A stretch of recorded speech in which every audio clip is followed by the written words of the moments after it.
Mr. Speaker, the Ghanaian people give thanks to Almighty God for the blessings, favor, and grace He continues to bestow on them.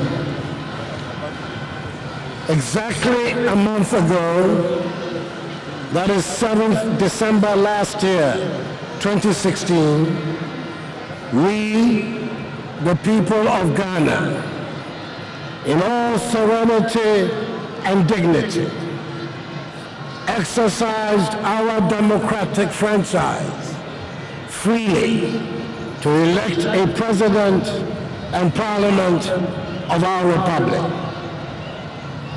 We are met here today to give effect to the outcome of that exercise. In accordance with our Republican custom, I, having been declared the winner of the presidential contest on 9th December 2016 by the returning officer, the chairperson of the Electoral Commission, Charlotte Osei, have taken the oath of the high office of President of the Republic in the presence of the newly sworn Vice President, His Excellency Alhaji Dr. Mahamudu Bawumia, and the newly elected Speaker of Parliament, the Right Honorable Professor Michael Aram Okwe, an oath administered by the Chief Justice, Her Ladyship Georgina Theodora Wood, before the elected representatives of the people assembled in this 7th Parliament of the 4th Republic. This is the day the Lord has made. We will rejoice and be glad in it.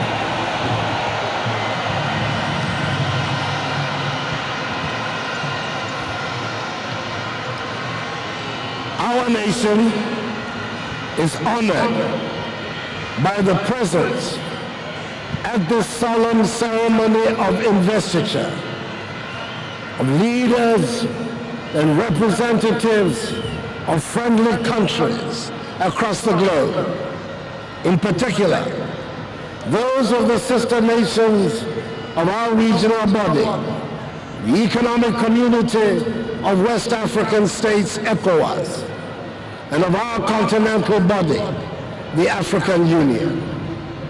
I salute the chairperson of the Authority of Heads of State and Government of the AU, His Excellency Idris Deby, President of the Republic of Chad. I salute the chairperson of the Authority of Heads of State and Government of ECOWAS, the historic figure, Her Excellency Ellen Johnson Sirleaf, President of the Republic of Liberia. Our special guest of honor, His Excellency Alassane Dramane Ouattara, President of the Republic of Cote d'Ivoire. His Excellency Muhammadu Buhari, President of the Federal Republic of mighty Nigeria. His Excellency Macky Sall, President of the Republic of Senegal. His Excellency Faure Gnassingbé, President of the Republic of Togo. His Excellency Professor Alpha Condé, President of the Republic of Guinea-Conakry. His Excellency Patrice Talon, President of the Republic of Benin. His Excellency Ernest Bai Koroma, President of the Republic of Sierra Leone. His Excellency Ibrahim Boubacar Keita, President of the Republic of Mali. His Excellency Rochmark Christian Kabore, President of Burkina Faso. We are grateful also for the presence of His Excellency Denis Sassou Nguesso, President of the Republic of Congo, His Excellency Theodora Obiang Nguema, President of the Republic of Equatorial Guinea, His Excellency Ali Bongo, President of the Republic of Gabon, and His Excellency Edgar Lungu, President of the Republic of Zambia. To them, and the representatives of all the other friendly nations who are here, and former presidents and leaders, I say Akwaba, our famous word of welcome. I have at the outset to thank sincerely our departing president, His Excellency John Dramani Mahama, for his service to our nation. He stepped into the breach of national leadership at a delicate moment in the country's history, with the death in office for the first time of a sitting president, the late Professor John Evans Atta Mills. May his soul rest in peace. He has since steered the ship of state with conviction. His elegant, dignified acceptance of the verdict of the people on 7th December 2016 will without doubt receive the approval of history, for it has contributed significantly to the process of democratic consolidation in Ghana. I wish him and his family well. For myself, I'm in the unique position of being able to draw on the wisdom and experience of three former presidents of the Republic, Their Excellencies Jerry John Rawlings, John Agyekum Kufuor, and John Dramani Mahama. They represent the continuity of the institutions of our Republic, for which we thank God. Mr. Speaker, I am deeply humbled by the exceptional mandate and extraordinary show of confidence that the Ghanaian people have conferred on my party, the New Patriotic Party, and on my modest person. I am determined to do all in my power to accomplish the tasks of the mandate and justify their confidence. I will not let you, the people of Ghana, down. We have a proud heritage. We are the heirs of John Mensah Saba, Joseph Casely Hayford, George Parr Grant, R.S. Blay, Joseph Boachier Dankwa, Emmanuel Obecha Bilampton, Edward Akufo-Addo, William Oforiatta, Kwabena Kessing, Ernest Akwaje, Kwame Nkrumah, Komla Agbeli Gbadama, Kojo Botsio, S.D. Domo, Kofi Abrofa-Busia, Bafo Osei Akoto, and others, who taught us that fidelity to principles, courage, patience, resilience, and collective action do yield results. They fought with intelligence, guts, steely determination, and patriotism to liberate our land and reclaim our worth as human beings. Their love for country continues to inspire generations of us to commit our lives to the search for an enduring democratic legacy for Ghana. It is not for nothing that when our forebears established the Ghanaian nation, they chose freedom and justice as our motto. Our generation has to give meaning to this motto. On March 6, in a few weeks' time, Ghana will attain 60 years as an independent nation. I suspect that those early nationalists would be disappointed if they came today and saw the level of development we have achieved in 60 years of independence. Our journey has had some highs and unfortunately many lows. Since we accepted a consensus on how we should be governed with the onset of the Fourth Republic, we have performed more creditably. It is within this period of 24 years that Ghana has witnessed a consistent period of development. 60 years after nationhood, we no longer have any excuses for being poor. I stand here today humbled beyond measure for the opportunity to lead this country at this time and take us to a higher level of development. The words of J.B. Dankwa, one of the founding fathers of the Ghanaian nation, are compelling.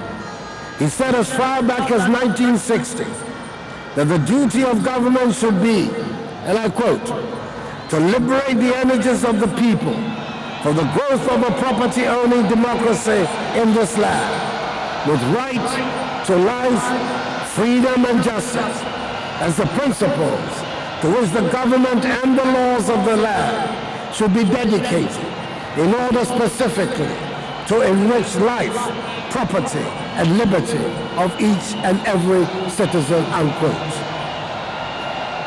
We have an exuberant and young growing population that wants the best of what the world has to offer and will not settle for third world or developing world standards. We have an adventurous people who are in a hurry for success. I have no doubt that the talents, energies, sense of enterprise, and innovation of the Ghanaian can be harnessed to make Ghana the place where dreams come true. It took us a while, but the consensus on multi-party constitutional rule has been established. And for the third time, we've had a peaceful transfer of power from a governing party to an opposition one. We have done it without any fuss, and it is now part of what we do as a people. Akufo-Addo, Prime Minister of the Progress Party government of the Second Republic, and one of the great Ghanaians, said in these eloquent words, and I quote, "We regard politics as an avenue of service to our fellow men. We hold that political power is to be exercised to make life nobler and happier. Our success or failure should be judged by the quality of the individual, by his knowledge, by his skills, by his behavior as a member of society, the standard of living he's able to enjoy, and by the degree of harmony and brotherliness in our community life as a nation," unquote. We should move on to deepen our democracy. It is time to make sure that we have a true separation of powers between the various arms of government. Our parliament, the legislative arm of government, must grow into its proper role as an effective machinery for accountability and oversight of the executive, and not be its junior partner. The Ghanaian parliament, the Ghanaian member of parliament, must stand out as institutions that represent all that we hold dear and citizens can take pride in. Our judiciary must inspire confidence in the citizens so we can all see the courts as the ultimate arbiters when disputes arise, as they would. A Ghanaian judge must be a reassuring presence and the epitome of fairness. We have worked with our national constitution for 24 years, and we know the areas that require change. I believe a consensus has emerged that we must decentralize more. We must devolve more power with corresponding resources to the base of our political system and to our people in the regions and communities. We must trust the collective and individual wisdom and good sense of our people. We must restore integrity in public life. State coffers are not spoiled for the party that wins an election, but resources for the country's social and economic development. I shall protect the public purse by insisting on value for money in all transactions.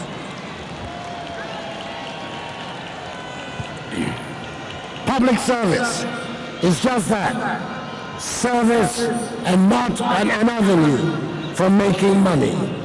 Money is to be made in the private sector, not the public, and measures will be put in place to ensure this.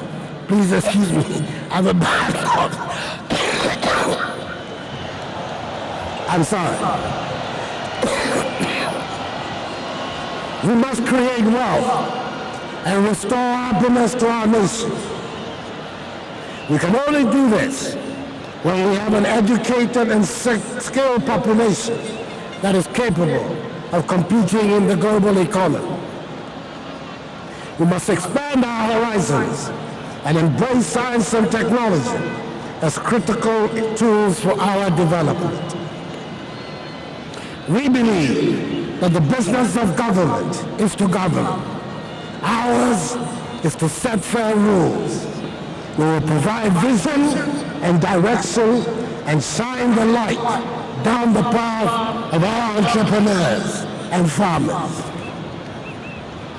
We are indeed counting on a vibrant private sector to drive growth and create jobs. We will stimulate the creative juices of innovators. We will bring to life the adventurer in you. It is time to imagine and to dream again. Time to try that business idea again. We will reduce taxes to recover the momentum of our economy. The doors of Ghana are open again. The shutters are up again. There could not be a better opportunity to make in Ghana and to make it in Ghana. Ghana is open for business again. We will build a confident Ghana which is united, at peace with itself, and takes pride in its diversity. We will rekindle the spirit that made Ghana the leading light on the African continent and make our conditions deserving of that accolade. We will work with our neighbors and friends on the continent to enhance peace, democracy, and political stability in our part of the world. Thank you. We will reassert vigorously the Pan-African vocation to which our nation has been dedicated. Integration of our region and our continent will be a strategic objective of Ghanaian policy. It will not be easy. We have no illusions whatsoever about the enormity of the task that we face. But I know that Ghanaians at home and abroad will rise to the occasion. They always do. It will require sacrifice, but it can be done. Others have done it. So can we. Our best days still lie ahead. Though our challenges are fearsome, so are our strengths. Ghanaians have ever been a restless, questing, hopeful people. and we must bring to our task today the vision and will of those who came before us. The Ghanaian people have summoned the change we celebrate today. They have raised their voices in an unmistakable chorus. They have cast their votes without equivocation and have forced the change. Now, we must do the work the season demands.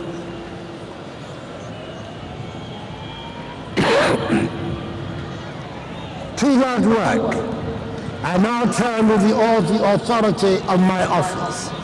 I ask the legislature and judiciary to join with me.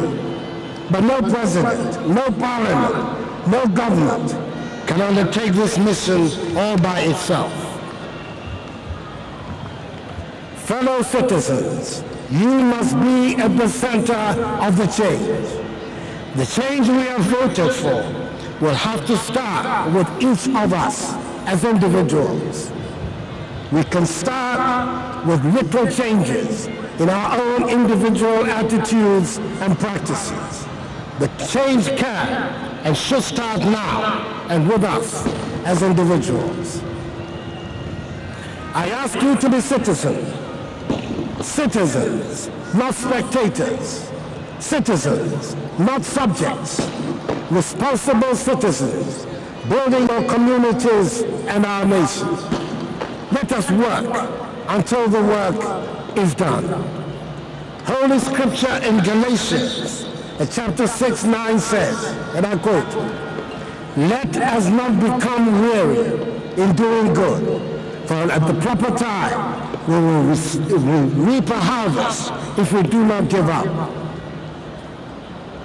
I assure you, my fellow citizens, who have entrusted me with this mandate, that I will advance my convictions with civility. I will serve the public interest with courage. I will speak for greater justice as well as compassion, and I will call for responsibility, and I will live it as well. This is my solemn pledge. I see exciting times ahead. The rule of law will be the underlying tenet of our lives, and the law will be applicable to all of us, and not just some. We will have to work hard, harder than we have ever done before, and the hard work will be done by all of us, and not just some. There will be discipline in all sectors of our lives, and this applies to all of us, not just some. Our public service will be accorded the dignity and respect it deserves, and be made to attract the bright young people it needs. We acknowledge there will always be the need for a safety net for the vulnerable in our society, as in all other societies. Our nation will work when the marginalized and vulnerable are catered for and treated with respect. Our elderly people will be recognized for their roles in building Ghana and assured of care in the dusk of their life. We should all recognize the danger we face by the alarming degradation of our environment and work to protect our water bodies, our forests, our lands, and the oceans. We should learn and accept that we do not own the land, but hold it in trust for generations yet unborn, and therefore have a responsibility to take good care of it and all it contains. Ghana's first president, Kwame Nkrumah Osajefo, said at the end of 1957, the year of our independence, and I quote, "We shall measure our progress by the happiness which our people take in being able to manage their own affairs." Since March 6, 1957, we all say as a matter of routine that we are Ghanaians. It is time to define what being a Ghanaian ought to mean. Being a Ghanaian must stand for something more than the holder of a birth certificate or a certain passport. Being a Ghanaian must put certain responsibilities on each of us. Calling yourself a Ghanaian must mean you have signed up to a certain definable code of conduct. Being a Ghanaian puts an obligation on each one of us to work at building a fair, prosperous, and happy nation. And calling yourself a Ghanaian must mean we look out for each other. There should be no higher praise than to be able to say, I am a Ghanaian. I thank the Almighty that I'm able to say with pride, I am a Ghanaian. A new dawn has arisen in Ghana, which will enable us to build a new Ghanaian civilization, which will be the beacon of Africa and the wonder of the world. I thank you all, my fellow citizens, for making me the president of this beautiful country. Thank you, Mr. Speaker, and may God bless our homeland Ghana, and make her great and strong, and may God bless us all, and Mother God, Africa.